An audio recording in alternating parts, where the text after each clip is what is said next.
45 years ago, Irvin Kershner, director of The Empire Strikes Back, shared a core principle that helped make Star Wars such a monumental success. The franchise's foundation was built on the clear battle between good and evil, with distinct lines drawn between the forces of light and darkness. The rebels opposed the Empire, and the Jedi fought against the Sith, giving audiences an unmistakable choice of who to support. The simplicity of this moral clarity is part of what made the series resonate across generations. It was easy to understand the stakes. Why would anyone want to identify with the villains? This clarity helped the Star Wars saga transcend cultural boundaries, offering a straightforward yet powerful message. While it has always had political undertones, fighting against oppressive forces, the political narrative was simple and accessible. George Lucas's target audience, 12-year-old kids, needed a digestible story with clear heroes and villains. There was no ambiguity. But as the franchise grew, so did its storytelling complexity.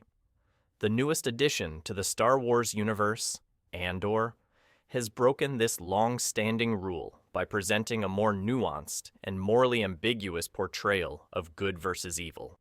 The heart of The Empire Strikes Back mirrored the core of A New Hope, with the rebels striving to protect the galaxy from tyranny. After delivering a significant blow to the Empire by destroying the Death Star, they continued to fight for freedom and justice, knowing that their work was far from over. The rebels were heroic, selfless figures fighting for a better future, despite the overwhelming dangers. In an interview with Alan Arnold for Once Upon a Galaxy, a journal of the making of The Empire Strikes Back, Kershner emphasized that the success of Star Wars was rooted in its moral clarity. The order of things is clear. This is right. This is wrong. This is good. This is bad, Kershner explained. The distinction between right and wrong was vital to the franchise's appeal, creating a framework for audiences to easily understand who the heroes and villains were. The depiction of the Rebel Alliance played a crucial role in establishing this moral clarity. The rebels were unyielding in their principles, fighting for a cause they believed in without compromising their values. This idealized portrayal of heroism spoke to the universal desire for a world where people stand firm in their beliefs, never stooping to the level of their oppressors. It was a narrative as relevant in the late 70s and early 80s as it remains today. Kershner highlighted that the rebels, especially Princess Leia's forces, were guided by love rather than hatred. Princess Leia's rebel forces will not do anything to win. They will not sacrifice lives. They do not descend to the level of the enemy, he said.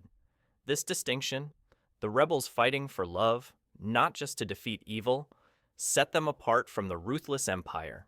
This theme of love as the motivating force for the rebellion continued throughout the trilogy, reinforcing the idea that good can triumph not through destruction alone, but through compassion and hope. However, Andor complicates this idealized vision.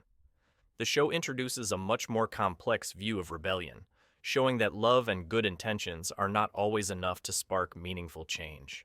The rebellion, in its early stages, had to operate in the shadows, employing tactics that were morally gray to build momentum.